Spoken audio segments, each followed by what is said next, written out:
సాయిరామ్. ఆంజనేయుని ఆనతి. శ్రీ ఆంజనేయ స్వామి వారి దివ్య సందేశం. మార్చ్ 2, 2016. ప్రశ్న: అద్వైత జ్ఞానము ఎప్పుడు అనుభవానికి వస్తుంది స్వామి? సమాధానము: అంతా నీలోనే ఉన్నది.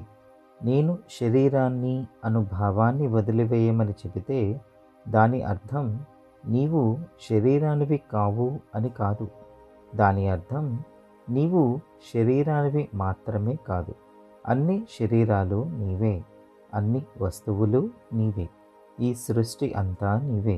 కానీ విచిత్రం ఏమిటంటే నేను శరీరాన్ని, నేను ఫలానా, నేను అది, నేను ఇది అనుభావాలను పూర్తిగా వదిలితే తప్ప పూర్ణమైన జ్ఞానము అనగా అన్ని శరీరాలు నేనే, సృష్టి అంతా నేనే, అదృశ్యంగా ఉన్న ఆత్మను నేను, దృశ్యమానమైన ఈ ప్రపంచం నేనే అన్న అద్వైత జ్ఞానము అనుభవానికి రాదు.